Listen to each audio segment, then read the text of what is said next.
Bismillahirrahmanirrahim. Bismillahirrahmanirrahim. Assalamualaikum warahmatullahi wabarakatuh.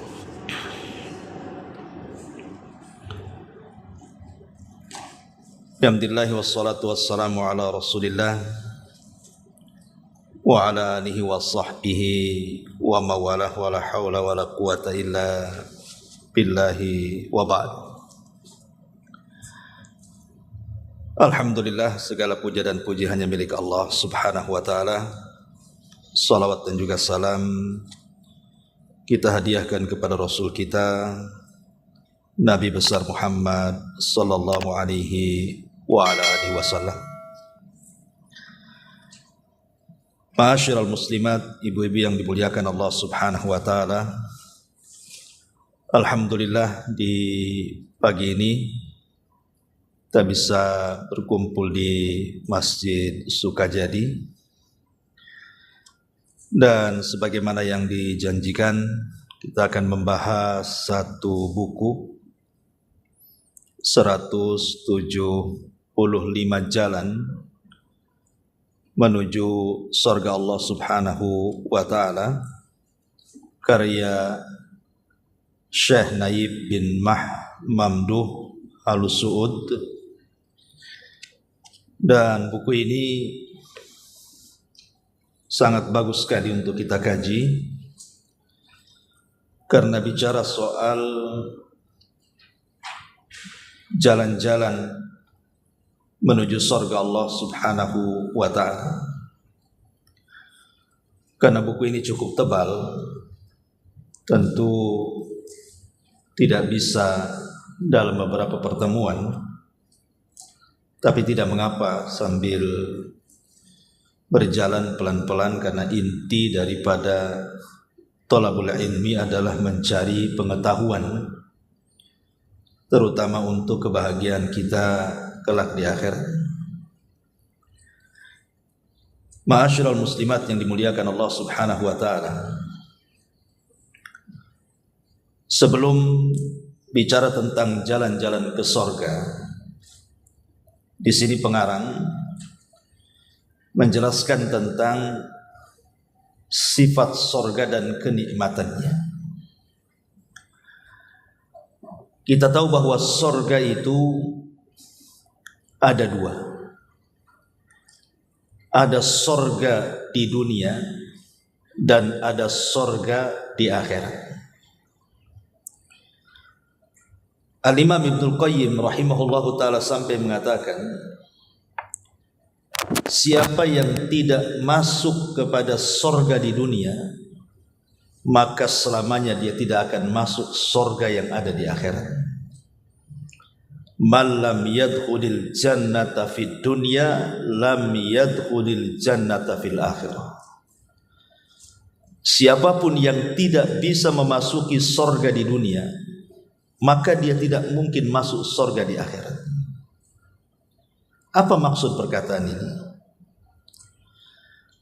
Maksudnya ketika ditanya Imam Ibnul Qayyim, apa maksudnya surga di dunia itu? Beliau mengatakan surga di dunia itu adalah itminanul qalbi. Allah memberi kepada hati kita ketenangan dan kebahagiaan. Dan hati itu baru bisa tenang dan bahagia kalau melakukan banyak amal saleh. Lah buku yang kita bahas ini 175 jalan ke surga ini adalah bicara tentang surga di dunia. Jadi kalau ibu bisa melaksanakan 175 jalan menuju sorga, artinya kita sedang masuk ke sorga yang ada di dunia, untuk wasilah masuknya kita ke dalam sorga yang ada di akhirat. Ma'asyiral muslimat yang dimuliakan Allah azza wa jalla, seorang mukmin tidak mungkin kenyang untuk melakukan banyak amal saleh di dunia sampai betul-betul kedua kakinya mampu menginjak di surga. Makanya Abu Bakar Siddiq radhiyallahu anhu mengatakan, kalaulah kaki kananku yang masuk surga, tapi kaki kiriku belum masuk surga, maka aku belum merasa aman sampai dua-duanya ku injakkan di surga, baru aku merasa tenang. Begitu kata Abu Bakar Siddiq radhiyallahu anhu. Kenapa demikian? Karena kalau seandainya orang itu masih di luar surga, walaupun hanya satu garis saja, maka orang itu belum mendapatkan kenyamanan. Makanya Allah mengatakan ketika Allah bicara soal dialog dia kepada Adam dan Hawa, Allah katakan fala yukhrijannakuma minal jannati fatashqa. Jangan sampai setan itu mengeluarkan kalian berdua dari sorga, wahai Adam dan Hawa, nanti kau akan celaka. Maknanya orang itu kalau sudah di luar sorga pasti dia celaka. Tetapi orang itu kalau di dalam sorga pasti dia akan bahagia. Masalahnya kita ini bukan terlahir di sorga, Bu. Kita ini terlahir di dunia, di luar daripada sorga, sehingga yang namanya kecelakaan itu masih menghampiri kita. Tapi kalau orang sudah masuk surga, tidak mungkin celaka, pasti bahagia. Makanya Allah mengatakan jangan kalian berdua sampai keluar dari surga, nanti kau celaka. Betul, ketika Adam sudah keluar dari surga, apa yang terjadi? Maka syaitan makin merajalela untuk menggoda Adam dan Hawa dan seluruh anak keturunannya, sehingga ada yang menjadi pengikut syaitan, dan itu kebanyakan, dan sedikit sekali yang selamat dari godaan syaitan. Taib, masyarul muslimat yang dimuliakan Allah Azza wa Jalla, di sini mu'alif rahimahullahu ta'ala atau hafidhahullahu ta'ala, mungkin beliau masih hidup ya, bahwa ada sifat-sifat sorga dan kenikmatan-kenikmatan sorga yang perlu kita ketahui. Kenapa? Kita perlu mengetahui gambaran sorga supaya kita makin rindu untuk masuk ke dalamnya. Walaupun demikian, ibu-ibu yang dimuliakan Allah Azza wa Jalla, sehebat apapun saya atau ustadz manapun menggambarkan keindahan sorga, sorga itu tetap tidak bisa digambarkan. Sehebat apapun imajinasi seseorang menggambarkan sorga, sorga itu jauh daripada gambaran siapapun. Kenapa? Karena Rasul sallallahu alaihi wasallam mengatakan, a'dadtu li ibadis salihin ma la ainun ra'at wala udhunun sami'at wala khatara ala qalbi bashar. Aku siapkan bagi hamba-hambaku yang saleh, kata Allah, sebuah kenikmatan di sorga yang tidak bisa dilihat mata, didengar telinga, terlintas pun tidak, saking nikmatnya.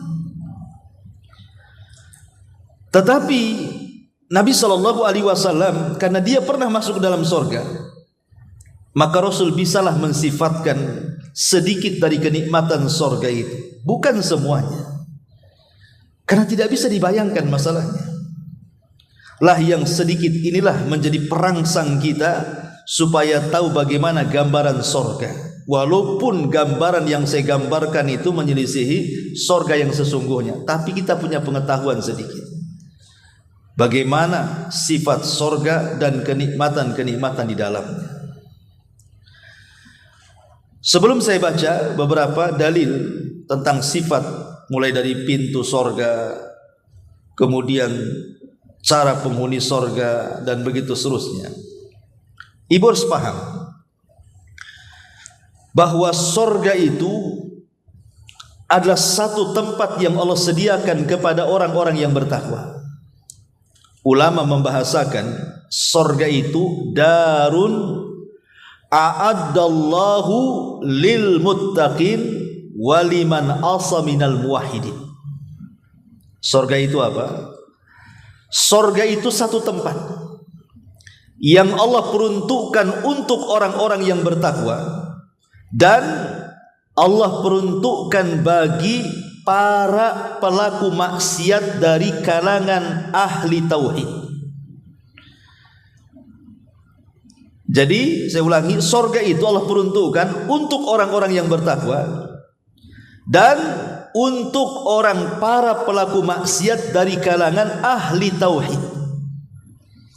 Karena keyakinan ahli sunnah menyelisih keyakinan orang-orang khawarij. Orang-orang khawarij mengatakan para pelaku dosa besar kalau masuk neraka tidak mungkin keluar dari neraka. Tapi keyakinan ahli sunnah wal jamaah, para pelaku dosa besar itu di bawah kehendak Allah. Kalau Allah mau, Allah langsung directkan dia masuk ke dalam surga. Tapi kalau Allah berkehendak, Allah azab dulu di neraka. Setelah habis dosanya, baru Allah ambil dan Allah masukkan ke dalam surga. Itulah makna surga itu juga diperuntukkan untuk ahli maksiat dari kalangan ahli tauhid. Dan surga ini sifatnya bertingkat-tingkat, bukan hanya satu tingkatan, tidak. Surga itu bertingkat-tingkat. Di dalam hadis qudsi, ketika Allah Subhanahu wa taala berfirman kepada para penghafal Quran, berbahagialah ibu yang suka baca Quran atau menghafal Quran atau gemar dengan Quran. Kenapa? Karena nanti di surga orang-orang yang suka dengan Quran itu akan dipanggil oleh Allah. Kemudian Allah Subhanahu wa taala akan berfirman kepada mereka para pencinta Quran itu. Apa firman-Nya? Iqra wartab warattil kama kunta turattil fid dunya. Fa inna manzilataka inda akhiri ayatin taqra'uha. Baca dan naiklah. Jadi ketika kita membaca Quran itu disuruh naik, dan Allah letakkan rop-rop semacam sayap di belakang punggung, kemudian kita terbang. Allah mengatakan baca, terbang. Tetapi tartilkan bacaan sebagaimana engkau mentartilkan bacaan Quranmu di dunia.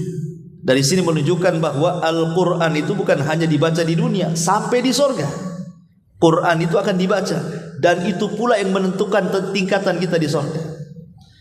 Makanya Allah mengatakan bacalah Al-Quran, terbang sana, tentukan tingkatan, tartilkan bacaanmu sebagaimana engkau mentartilkan bacaan Al-Quran di dunia. Karena sesungguhnya kata Rasul, yang menentukan akhir tingkatanmu di surga adalah ayat yang terakhir kau baca di dunia. Maknanya semakin banyak membaca Quran, semakin tinggi tingkatannya. Semakin malas membaca Quran, maka rendah pula tingkatannya. Maka jangan pernah malas untuk baca Quran. Itu yang menentukan tingkatan kita di surga. Syekhul Islam Ibnu Taimiyah rahimahullahu taala ketika menjelaskan hadis ini beristimbat bahwa tingkatan di surga itu sejumlah ayat dalam Al-Quran. Jadi tingkatan, banyaknya tingkatan di surga itu sejumlah ayat di dalam Al-Quran.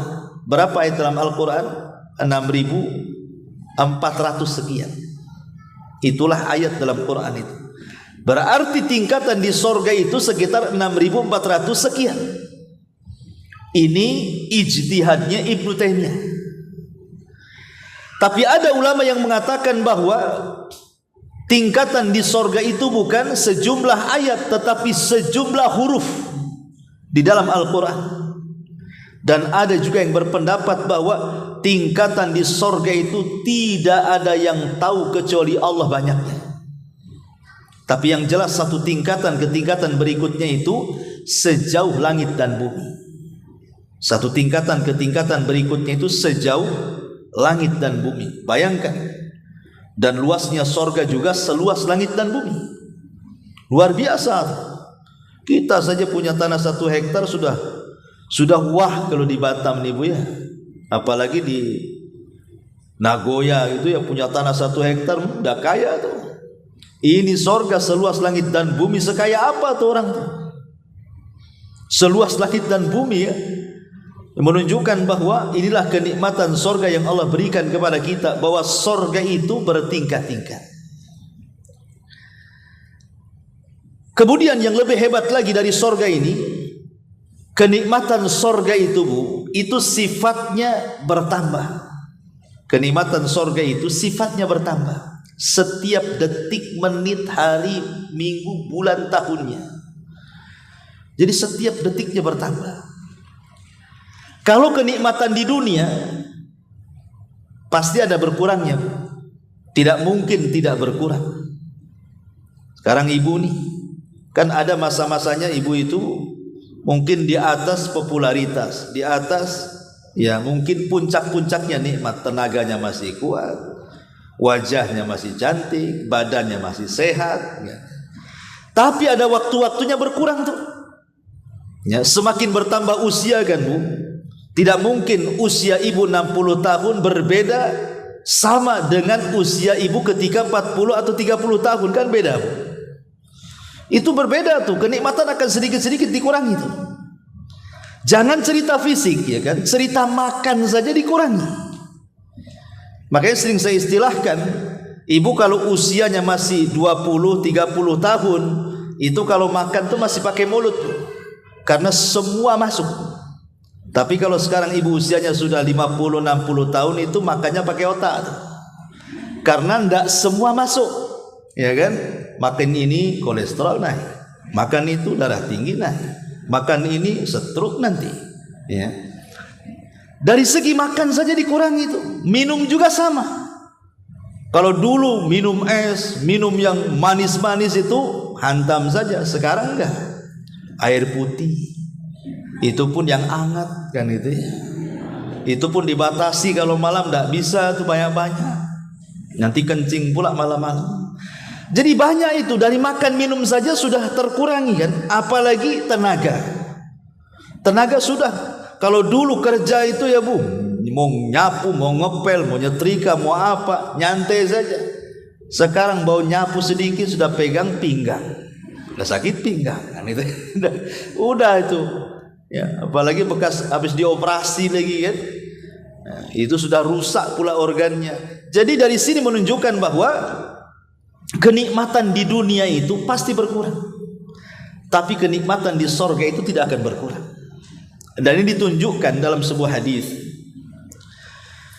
di mana Nabi SAW bersabda, ketika Nabi SAW bicara soal sukul jannah, bicara soal pasar sorga. Di pasar ada sorga Ustaz, ada ya, tapi bukan kayak pasar induk di Nagoya enggak. Perhatikan hadis Nabi dari Anas bin Malik radhiyallahu anhu. Inna fil jannati la suqan ya'tunaha kulla jum'atin fatahubbu rihus shimal fatahussu fi wujuhihim wa thiyabihim fayazdaduna husnan wa jamalan fayarji'una ila ahlihim wa qad izdaztu husnan wa jamalan fayaqulu lahum ahluhum wallahi laqad izdaztum ba'dana husnan wa jamalan fayaqulun antum wallah laqad izdaztum ba'dana husnan wa jamalan. Dari Anas bin Malik radhiyallahu an, Rasul bersabda, sesungguhnya di sorga itu ada pasar yang didatangi penghuni sorga setiap hari Jumat. Kalau di dunia diistilahkan hari Jumat, kalau di sorga diistilahkan Yaumul Mazid namanya. Yaumul Mazid itu hari tambahan nikmat. Kemudian bertiuplah angin dari utara mengenai wajah dan pakaian mereka sehingga mereka semakin indah dan tampan. Mereka pun pulang ke istri-istri mereka dalam keadaan telah indah, telah bertambah keindahan dan ketampanannya. Keluarga mereka berkata, demi Allah, engkau semakin bertambah indah dan tampan. Mereka pun berkata, kalian pun sama. Setelah kedatangan kami dari pasar semakin bertambah indah dan juga cantik kalian. Hadis ini dikeluarkan Imam Muslim. Jadi di sorga itu ibu, setiap Jumat, baik laki-lakinya atau perempuannya, itu diberikan keindahan. Jadi kalau laki-lakinya ke pasar, kalau ibu-ibunya di rumah. Lah laki-lakinya ini mereka ke pasar bukan untuk belanja, tidak ada jual beli di pasar itu. Mereka hanya untuk berjumpa dengan teman-teman mereka sesama orang-orang yang masuk surga di dunia. Makanya Umar bin Khattab radhiyallahu anhu mengatakan, liqaul ikhwan jala'ul akhar, jala'ul ahzan. Kata Umar bin Khattab, bertemu teman-teman adalah penghilang kesedihan. Jadi penduduk surga itu diberikan kenikmatan pikiran dengan cara apa? Dipertemukan teman-teman mereka. Jadi kalau teman-teman ibu ya biasa kayak di dunia kan diajak ke rumah. Kalau laki-laki kan diajak ke warung kan gitu ya. Jadi sebenarnya surga itu miniatur dunia. Kalau laki-laki kan lebih banyak ketemu dengan kawan di mana? Di warung kopi. Kalau ibu ketemu dengan kawan-kawan diajak ke rumah. Masak-masak kan itu ya Bu ya. Lah di surga kurang lebih seperti itu tuh. Jadi kalau hari Jumat laki-lakinya ke pasar berjumpa dengan kawan-kawannya. Kalau perempuannya ya di istana itu diundangnya kawan-kawannya. Kemudian bicara soal urusan dunia. Bicaralah, masih ingat dulu saya ngaji di Sukajadi, ingat enggak? Kamu di samping saya sampai ngantuk-ngantuk tuh. Jadi nanti diceritakan tuh di surga. Lah nanti kalau pulang nih, bapak-bapaknya pulang dari pasar itu, maka sebelum pulang itu akan ada angin yang bertiup dari utara. Angin itu membawa debu, kemudian debu itu menghantam pakaian bapak-bapak dan juga wajah bapak-bapak yang sedang ada di pasar itu. Tiba-tiba berubah total. Semakin tampan, semakin kuat, semakin maco bahasa kitanya. Rupanya istri-istri mereka di rumah pun sama. Ya. Sama, makin cantik juga setiap Jumat itu. Makanya ketika berjumpa tuh kaget. Suaminya melihat istrinya kaget, istri pula melihat suaminya kaget. Dari sini kata para ulama, lihat bagaimana sifat surga itu. Kalau bicara soal nikmat itu yazdad wa yazdad, bertambah dan bertambah. Itulah pasar surga. Kalau pasar di dunia Bu, gak ada cerita bapak-bapak keluar dari pasar itu makin ganteng. Coba aja ibu bawa ke pasar bapak-bapak, nggak ada ceritanya laki-laki mau ngikutin ibu di belakang kan, pasti nunggu di parkir. Masuk sana, nih duit kan gitu ya. Karena ada was-was tuh bapak-bapak tuh. Kenapa was-was Bu? Kenapa dijatah kan? Nih kasih sekian juta masuk, dia tunggu di parkiran atau nanti dijemput jam berapa keluar gitu Bu ya. Sebab kalau ngekor di belakang, nanti yang dicatat itu nggak dibeli, yang tak tercatat pula itu yang diambil. Kan makin stres tuh bapak-bapak. Itu pasar di dunia Bu. Kalau pasar di akhirat kan nggak seperti itu. Betul-betul keluar dari pasar itu makin cakep gitu ya. Lah ibu-ibu di rumah pun makin cantik. Maka bahasanya di sini bapak-bapak yang pulang dari pasar itu apa kata mereka? Laqad izdaztum husnan wa jamala. Loh, kenapa kau lebih cantik pula dari sebelumnya? Ya, kapan kau ke salon gitu? Di dunia kan ke salon dulu Bu. Kadang-kadang cocok, kadang-kadang nggak salonnya itu. Kalau di surga subhanallah, di situ menunjukkan bahwa kenikmatan surga itu bertambah. Atau contoh saja yang lain yang menunjukkan kenikmatan surga itu bertambah. Dari Abdullah ibn Mas'ud radhiyallahu anhu, dia berkata, apa kata beliau? Inni la a'lamu akhir ahli nar khurujan minha wa akhir ahli jannah dukhulan minha. Kata Abdullah ibn Mas'ud, sungguh aku pernah mendengar Rasul, bahwa Rasul mengatakan tentang siapa yang terakhir keluar dari neraka, dia pula yang terakhir masuk surga. Ya jelaslah terakhir dari neraka, pasti dia terakhir masuk surga. Masalahnya ketika dia hendak masuk surga, pintu surga pula sudah ditutup. Ini yang terakhir keluar dari neraka ini, sehingga dia hanya bisa melihat surga itu dari celah-celah pintu. Kemudian dia menghayal dan mengatakan, ya Rabb adkhil jannah, ya Rabb masukkanlah aku ke surga. Masa aku hanya ngintip di pintu saja katanya. Maka Allah mengatakan begini, menghayallah wahai hamba, menghayal, kira-kira kalau engkau ingin mendapatkan nikmat seperti apa nikmatmu, coba hayalkan. Akhirnya orang ini menghayal bahwa dia punya istana, dia punya ini, punya itu. Pokoknya sudah puncak khayalannya lah dia. Pengen ini, pengen itu, pengen ini, pengen itu. Menghayal saja. Pokoknya kata Allah, hayalkan sampai habis hayalanmu katanya. Menghayal dia. Kemudian setelah menghayal, kata Allah, aku berikan 10 kali lipat dari hayalanmu. Itu yang terakhir masuk ke dalam surga, yang terakhir keluar neraka, dan terakhir masuk surga. Ketika dia menghayal, kata Allah, aku berikan kau 10 kali lipat daripada hayalanmu. Itu yang terakhir itu. Makanya ketika dia yang terakhir masuk surga itu merasa dia pula yang pertama masuk surga, karena nikmatnya luar biasa.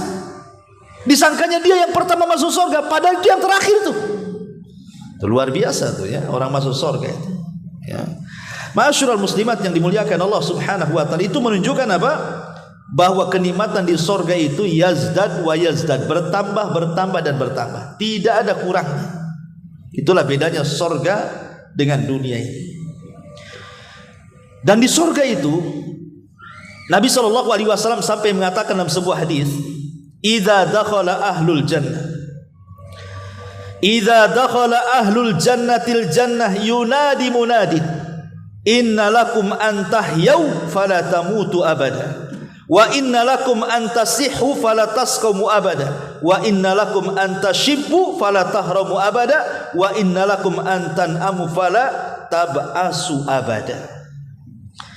Kata Nabi SAW, apabila penduduk sorga sudah masuk dalam sorga, ingat, orang kalau sudah masuk sorga nggak mungkin keluar.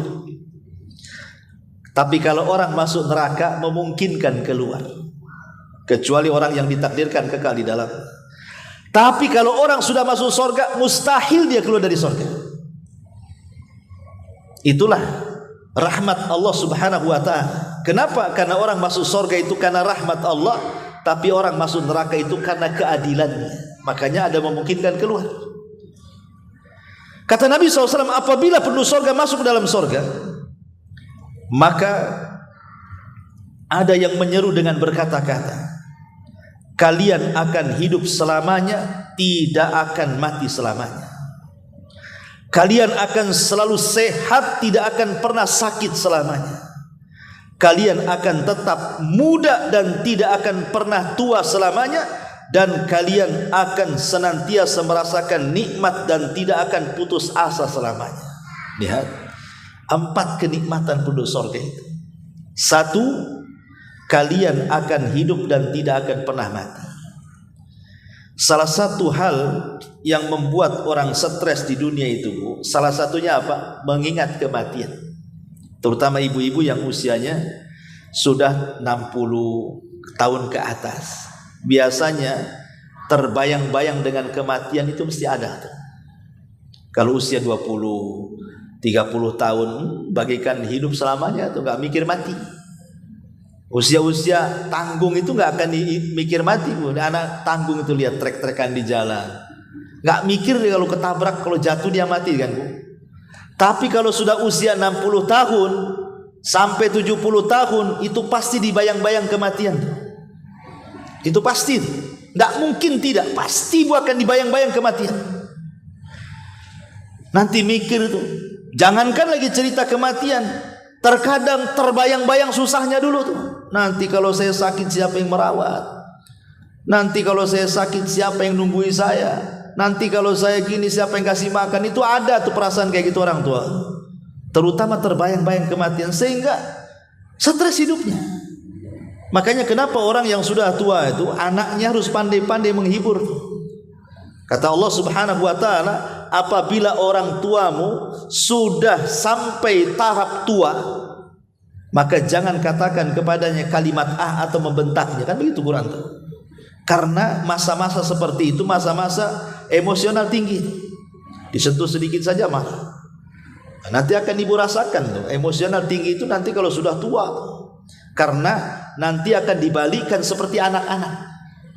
Ya. Orang tua itu kalau sudah tua pasti akan seperti anak-anak. Makanya ngurus anak kecil masih lebih enak kan, Bu, daripada ngurus orang tua. Karena ngurus anak kecil itu masih ada lucu-lucunya, Bu. Kalau ngurus orang tua mana ada lucu-lucu, yang ada dongkol aja, kena marah aja, kena maki kan, Bu ya. Di situ letak sabarnya. Ya. Dan kalau seandainya kita ini merawat anak, Bu, anak kita sakit, pasti kita khawatir kalau seandainya dia meninggal. Tapi kalau ngurus orang tua, kebayang saja tuh kapan lah meninggal. Buat capek saja kan gitu ya. Kalaupun meninggal itu sudah takdirnya kata. Kalau ngurus anak meninggal, kalau bisa saya aja ya Allah yang mati, jangan anak saya. Kalau orang tua meninggal ya memang sudah takdirnya, tidak mungkin saya aja yang mati. Ya, itulah bedanya. Makanya kenapa di sorga itu Allah berikan kenikmatan ini, nggak akan terpikir dengan kematian di sorga itu. Yang ada hidup, senang. Nah, gitu di sorga. Ini kenikmatan pertama. Kenikmatan yang kedua kata Nabi SAW, kalian akan sehat dan tidak akan pernah sakit. Ya, kalau di dunia ini sakit sedikit saja stres, apalagi sakitnya banyak, apalagi sakitnya lama, apalagi sakitnya parah, apalagi sampai terduduk gitu ya di kursi roda, apalagi sampai terbaring tidak bisa bergerak. Masya Allah, Bu. Makanya sering saya katakan, Bu, orang sakit itu terkadang bukan hanya sakit karena penyakitnya, tapi lebih sakit dari penyakitnya ketika sudah tidak ada lagi yang datang menjenguknya. Itu lebih sakit lagi itu. Sudah sakit dengan penyakitnya, lebih sakit lagi nggak ada yang jenguk dia. Oke lah kalau orang luar gitu ya, mungkin ya wajar lah kadang-kadang menjenguk sekali dua kali. Tapi terkadang orang-orang dekat kita, anak-anak kita terkadang jauh-jauh, ya paling tinggi paling pasangan hidup itu saja tuh. Makanya penting cari pasangan yang setia. Sebab kalau tidak setia, ibu dibiarin terbaring, suami kawin lagi kan begitu. Jadi stres nantinya. Ya. Nah, jadi orang sakit itu seperti itu, Bu. Makanya kenapa orang yang menjenguk orang sakit itu diberi pahala besar. Orang yang kalau ibu jenguk orang sakit, itu datang 70.000 malaikat akan berada di belakang ibu dan mendoakan ampunan kepada ibu sampai ibu kembali.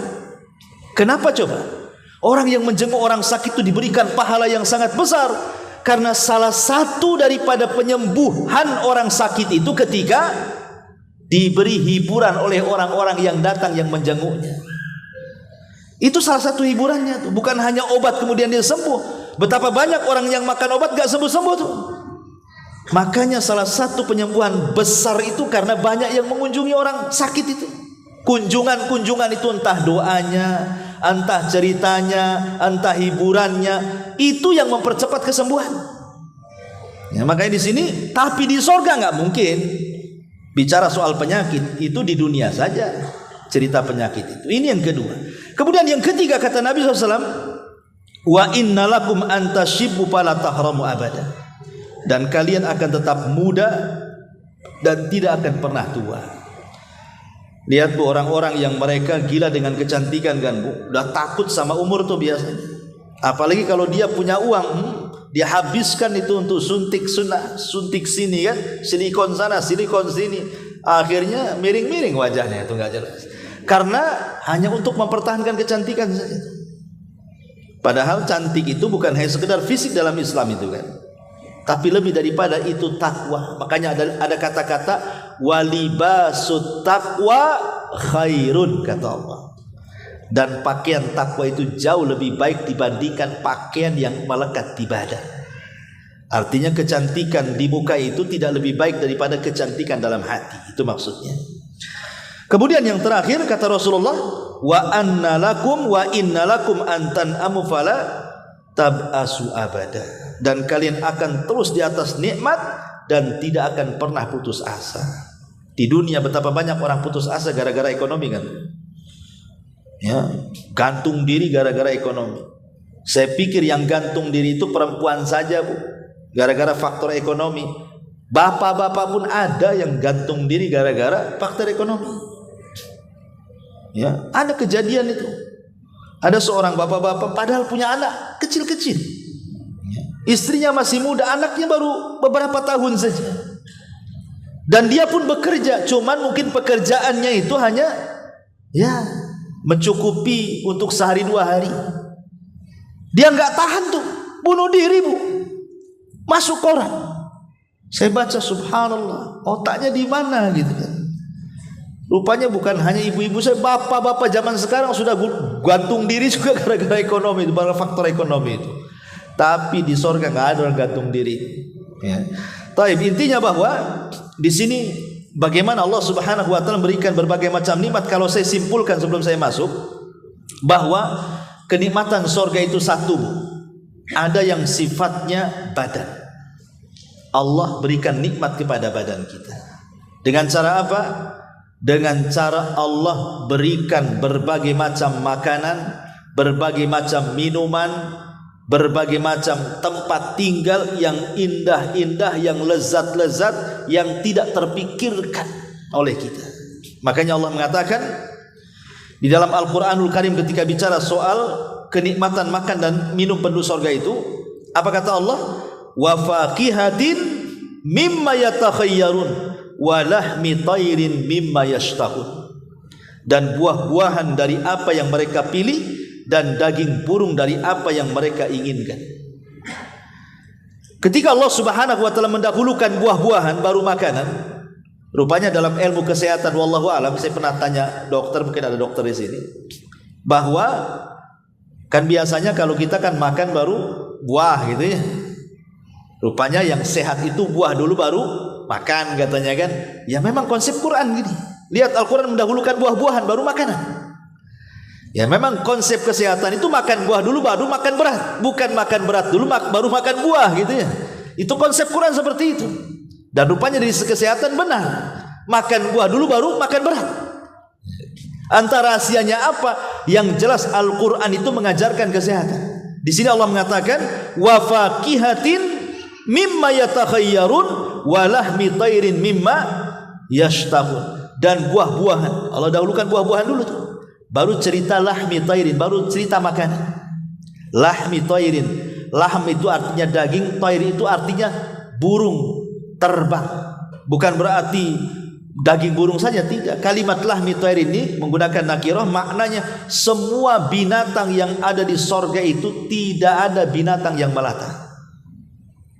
Maksudnya tidak ada yang binatang yang berjalan di bumi itu tidak ada. Karena gravitasi bumi itu yang ada di bumi saja. Kalau orang sudah masuk surga nggak ada gravitasi di sana. Jadi semua di surga itu terbang, Bu. Semua terbang, kambing terbang, sapi terbang, semua terbang. Ibu aja terbang di sana. Nggak perlu pikir jadi Superman dah. Nanti ibu terbang juga di sana. Karena nggak ada gravitasi, sudah nggak ada hubung kait bumi dengan kita di surga. Ya. Hubung kait kita dengan bumi ya di bumi ini, ada gravitasi. Gak bisa terbang kita karena tersedot bumi ya kan. Di sorga gak ada gravitasi lagi, karena gak ada hubungan kita dengan bumi. Makanya Allah istilahkan dalam Quran itu walahmi tayrin, semua terbang. Kambing terbang, sapi terbang, unta terbang, semua terbang. Ibu aja terbang ya. Semua terbang di sana, subhanallah. Itulah kenikmatan sorga. Jadi yang pertama nikmat badan, mulai dari makanannya, kemudian minumannya, dibuat makanan lezat dan minuman lezat sehingga badan kita sehat. Kemudian yang kedua, nikmat hati. Allah berikan hati kita nikmat. Kenapa? Karena Allah mengatakan dalam surah Al-Hijr ayat 47 itu, wa naza'na ma fi sudurihim min ghillin ikhwana. Kami cabut segala rasa dendam dalam hati mereka sehingga mereka masuk ke dalam surga itu saling bersaudara. Di surga itu tidak ada dendam, tidak ada iri, tidak ada dengki, tidak ada hasad. Semua satu hati. Kenapa demikian? Karena sebelum orang masuk surga sudah terjadi kisos di situ. Kata Syekh Utsaimin, ingat kisos itu terjadi 2 kali. Pertama di dunia, yang kedua di akhirat. Anggaplah di dunia kita sudah terjadi kisos, orang bunuh dibunuh. Nanti di akhirat terulang lagi kisosnya. Untuk apa? Untuk memastikan keadilan Allah sehingga orang masuk ke dalam surga itu betul-betul mendapatkan keadilan mutlak sehingga tidak ada bermusuhan ketika sama-sama masuk surga. Dan itu nikmat luar biasa. Bahkan di dalam hadis yang dikeluarkan Imam Ahmad dan Muslim, yadkhulul jannata aqwamun afidatuhum mislu afidati tayri. Akan ada sekelompok orang yang masuk surga itu hati mereka dibuat seperti hati burung. Apa maksudnya? Penduduk surga itu hati mereka seperti hati burung. Kata Imam Nawawi rahimahullahu taala, hati burung itu ada 3 keutamaan. Hati burung itu ada 3 keutamaan. Pertama, burung itu memiliki kelembutan. Maka penduduk surga semua hatinya lembut, tidak ada yang keras. Ya, Kalau di dunia kan keras bu hati kita ya, apalagi ada masalah, kemudian mudah emosi kan. Kadang-kadang masalah rumah dibawa ke kawan gitu. Masalahnya dengan suami sebenarnya, tapi dibantingkan ke kawan masalah kan itu. Ada apa nanti ini kok murang-muring dari tadi? Berarti ada masalah di rumahnya. Bayangkan masalah rumah dibawa keluar kan? Itu ibu-ibu tuh. Ya. Tapi di surga nggak ada, karena hati mereka seperti burung, lembut, nggak ada masalah di sana. Ini yang pertama. Yang kedua, hati burung ini adalah hati yang sangat tawakal kepada Allah. Makanya ketika Rasul bicara soal bagaimana rizki, mencari rizki itu, selalunya Rasul mempermisalkan dengan burung kan. Apa kata Rasul? Lau antum tatawakkaluna 'ala Allah haqqa tawakkuli. Kalau kalian betul-betul tawakal kepada Allah, la ruziktum kama yurzaqut tayr. Kalian akan diberikan rizki seperti burung mencari rizki. Di mana dia keluar lapar, pulang pula sudah kenyang. Dari mana burung itu dapat makanan coba? Mereka tidak sekolah, mereka tidak punya akal. Rupanya instingnya diarahkan kepada rizkinya oleh Allah Azza wa Jalla. Makanya kemudian ada beberapa makhluk itu yang dijadikan percontohan tawakalnya kuat, salah satunya burung. Lah, hati penduduk sorga itu adalah hati yang paling tawakal kepada Allah. Kemudian yang ketiga kata Imam Nawawi, hati burung itu ada hati yang dipenuhi dengan perasaan takut. Makanya burung itu tidak mungkin menelantarkan anaknya, dia akan kembali tuh. Dia akan takut luar biasa. Kalau ada yang ganggu dia akan marah. Ya, berarti dari sini kenapa kemudian penduduk sorga itu akan dibentuk hati mereka seperti hati burung? Pertama karena kelembutannya, kedua karena rasa takutnya, ketiga karena tawakalnya. Inilah hati penduduk sorga, dipenuhi dengan kelembutan, dipenuhi dengan rasa takut kepada Allah, dan dipenuhi dengan tawakal tinggi kepada Allah Subhanahu wa ta'ala. Ini nikmat luar biasa, namanya nikmat hati. Ini yang kedua. Yang ketiga, di sorga itu bukan hanya nikmat hati, tapi rohatul bal, nikmat pikiran.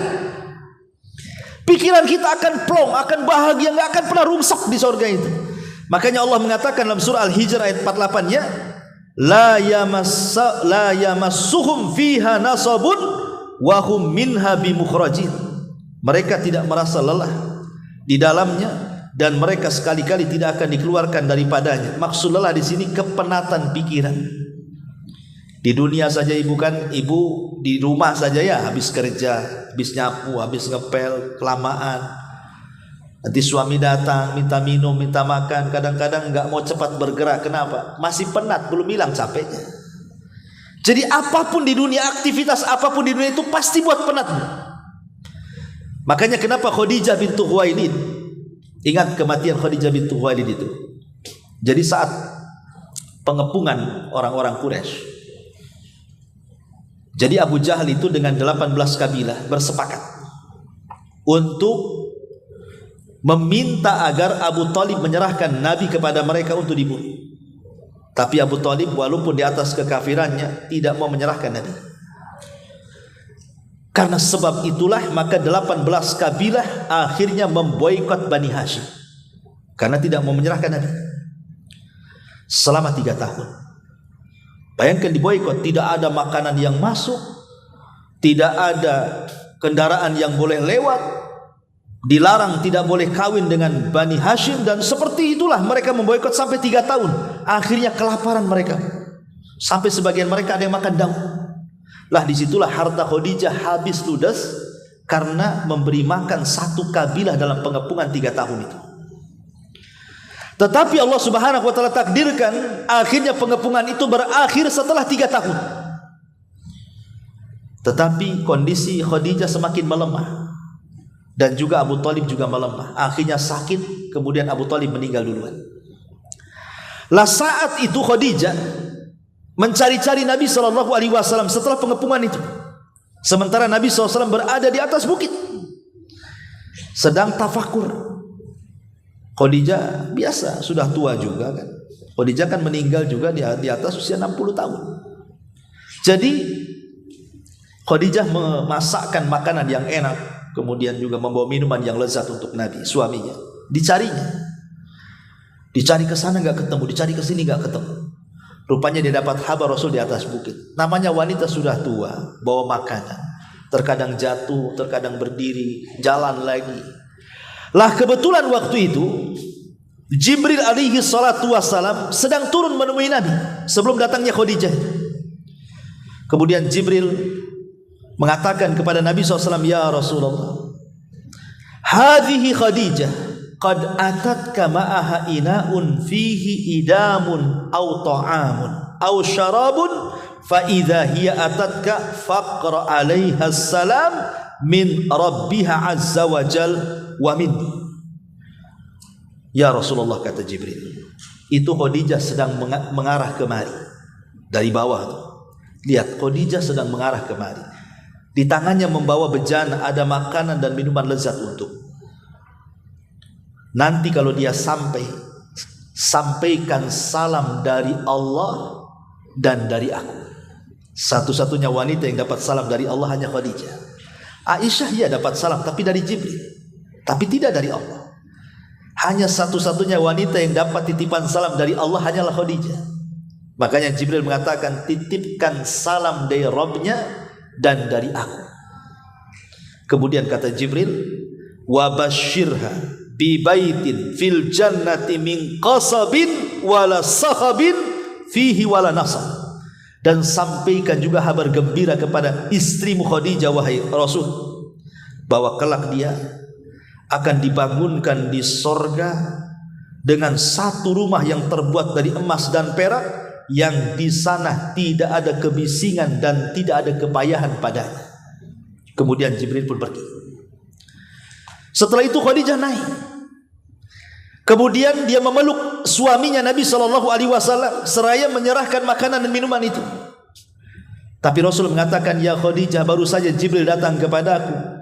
Allah menitipkan salam untukmu dan Jibril juga menitipkan salam untukmu. Apa kata Khadijah? Innallaha huwas salam wa minhus salam. Allah adalah salam dan darinya lah keselamatan.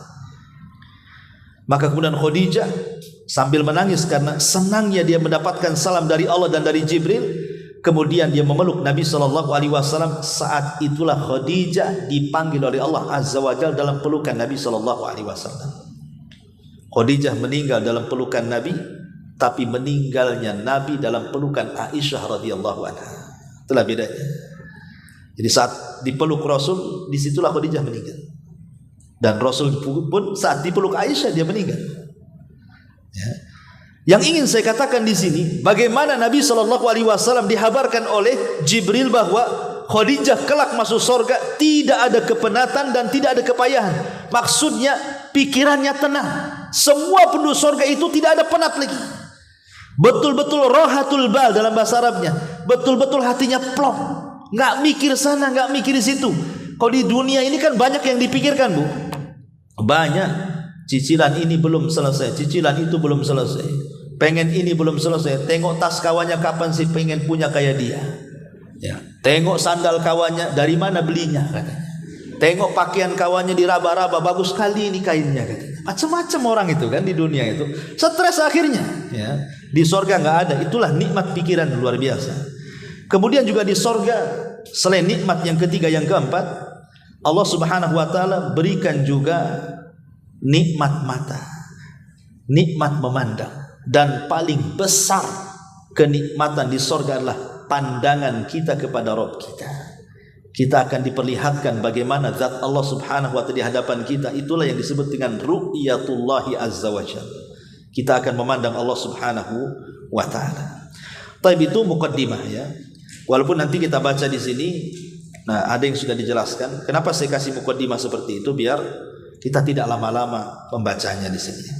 Tapi kita masuk pada bab yang pertama, halaman ke-11, sifat pintu sorga. Ngomong-ngomong sampai jam berapa, Bu? Ini jam 9.30. Kita berhenti di jam 10 aja, Bu, ya. Hah? Karena ini kan mau dipakai Jumatan, ya. Nah, kira-kira kalau jam 10-11 ada 2 jam lah. Kasihan bapak-bapak kalau ibu di sini, mereka nggak bisa dapat unta nanti. Kan yang pertama dapat unta kan, Bu? Gara-gara ibu nggak dapat unta, dapat ayam pula di belakang nanti. Kasihan ya. Kita buat perjanjian jam 10 selesai. Ya. Baik. Tanya jawabnya. Afwan Ustaz, sampai 9.45 nggak apa-apa Ustaz? 9.45. Nah, Oke, siap. Masih ada waktu berapa menit lagi? 20 menit lagi. Baik. Sifat sorga dan kenikmatannya. Satu, kita bicara soal pintu sorga. Di sini Allah mengatakan, perhatikan bukunya dalam surah Az-Zumar ayat 73. Wasiqal ladzina taqaw rabbahum ilal jannati zumar hatta idza ja'uha wa futihat abwabuha wa qala lahum khazanatuha salamun alaikum tibtum fadkhuluha khalidin. Dan orang-orang yang bertakwa kepada Rabbnya dibawa ke dalam sorga berombongan-rombongan, sehingga apabila mereka sampai ke sorga, sedang pintu-pintunya telah terbuka, dan berkatalah kepada mereka penjaga-penjaganya, kesejahteraan dilimpahkan atas kalian, berbahagialah kalian, maka masukilah sorga itu sedang kamu kekal di dalamnya.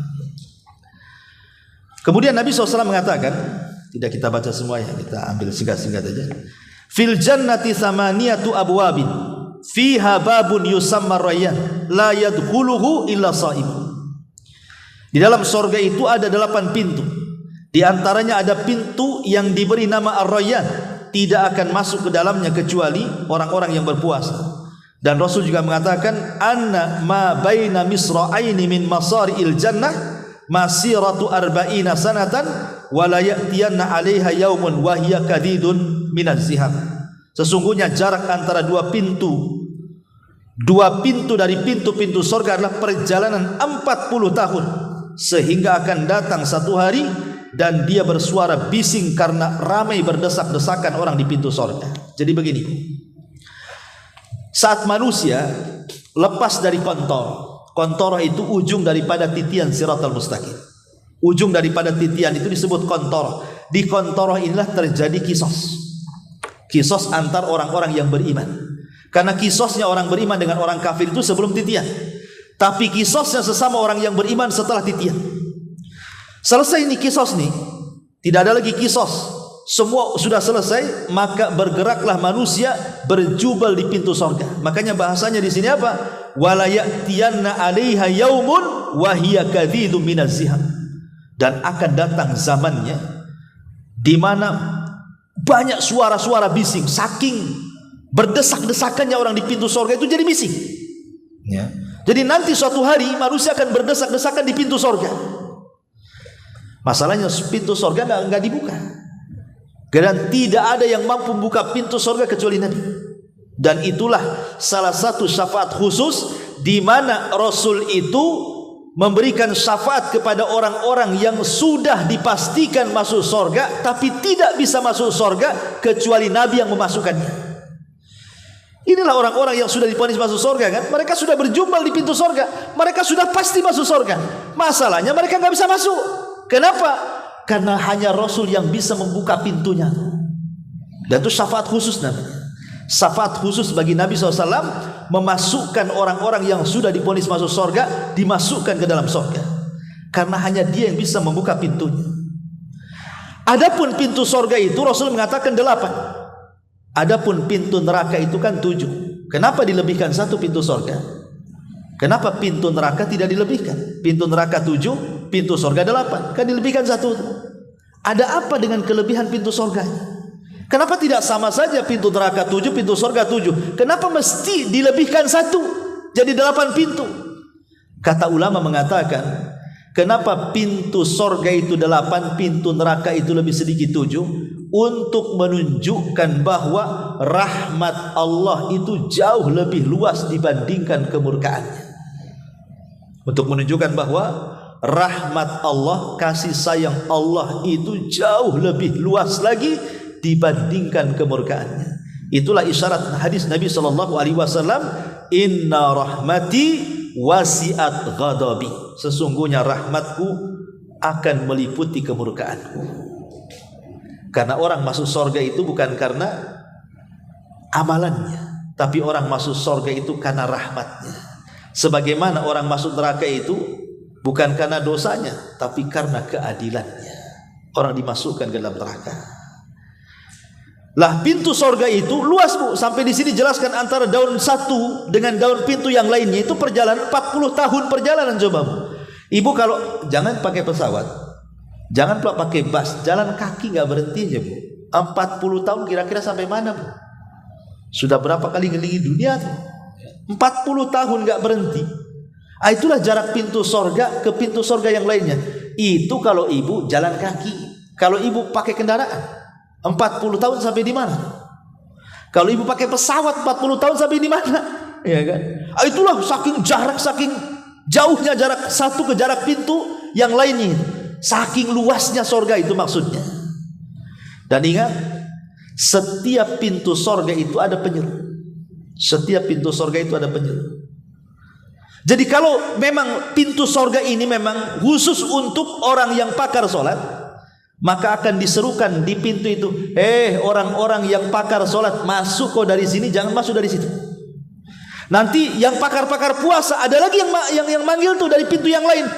Pakar-pakar puasa, masuk kau dari pintu royan, jangan masuk dari pintu sana. Kenapa demikian? Karena yang namanya manusia itu Bu, terkadang Allah lebihkan di satu ibadah, tidak dilebihkan di ibadah yang lain.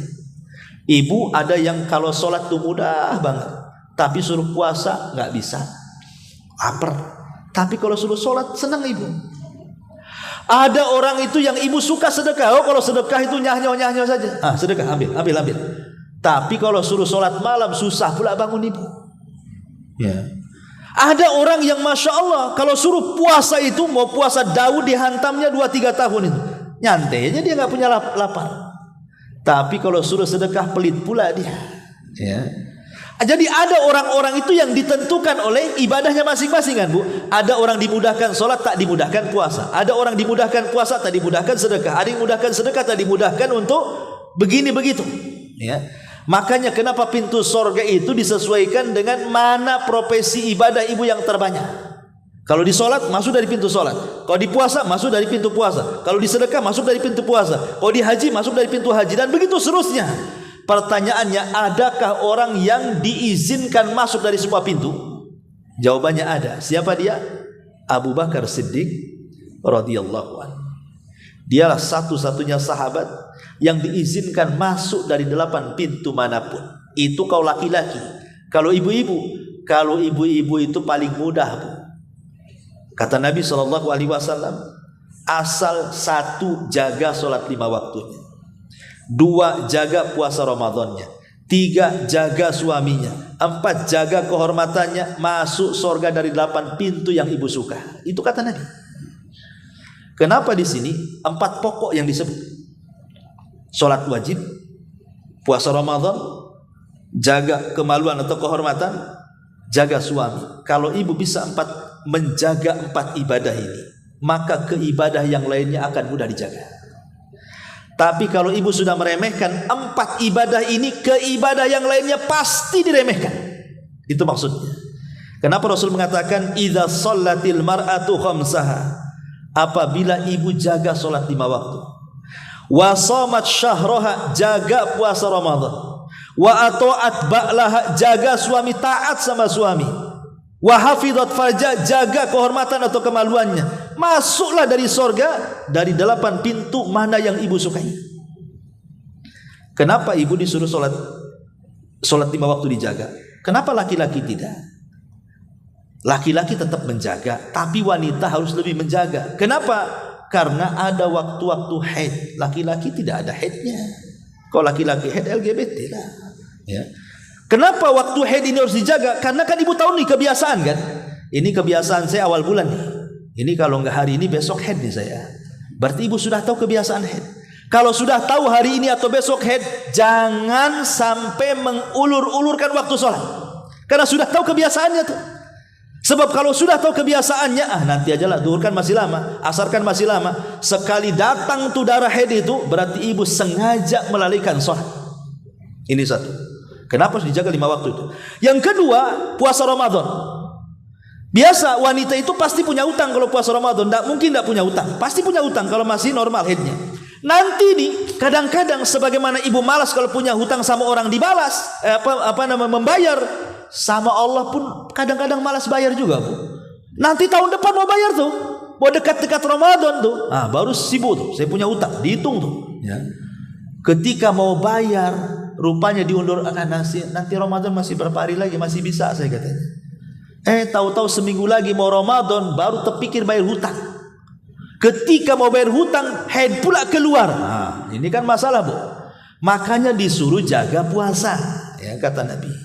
Kemudian jaga suami, ya. Jaga suami, ya gimana caranya lah? Pandai-pandai ibu jaga suami dan jaga kehormatan. Kenapa ibu disuruh jaga kehormatan, jaga kemaluan atau jaga kehormatan? Karena memang ada beberapa wanita itu yang ditinggal pergi suaminya jauh gitu kan. Entah kerjanya sebulan, 2 bulan, 3 bulan bawa pulang. Ini kan menjaga keimanan kan? Maka di zaman Umar bin Khattab itu, kenapa tentara perang yang tadinya dibuat oleh Umar bin Khattab setahun baru ganti, dibuat 6 bulan sekali baru ganti? Karena untuk menjaga kehormatan wanita. Ya. Lah kata para ulama, siapa wanita yang bisa memperhatikan 4 perkara ini, silahkan masuk surga dari 8 pintu mana yang ibu suka. Kalau laki-laki berat, ya. Cuman masalahnya, walaupun hanya 4 perkara ini rupanya tidak mudah pula. Ibu bisa menjaga sholat, ibu bisa menjaga puasa, tapi ibu tidak bisa menjaga ketaatan kepada suami. Gak bisa juga kan? Berarti satu hilang. Gak bisa dari pintu mana saja tertutup akhirnya. Oh, ibu sudah bagus sama suami, tapi sholat pula masalah. Ini masalah juga. Memang walaupun nampak cuma 4 poin ini saja, tapi sulit rupanya, berat rupanya. Ya. Tapi kalau Allah berikan taufik kepada ibu bisa menjalankan 4 perkara, insya Allah, ya, sebenarnya syariat Allah itu mudah, kita saja yang memperberat. Bisa dilaksanakan sebenarnya. Tidak mungkinlah syariat itu disyariatkan di luar kemampuan hamba-hamba, itu mustahil. Mustahil. Tidak ada syariat Islam itu yang berat. Kita yang memberat-beratkan syariat. Wallahu a'lam. Sampai di sini. Saya kira cukup. Kalau ada yang tanya silahkan. Ada waktu sedikit lah, 1 atau 2 saja, silakan boleh bertanya.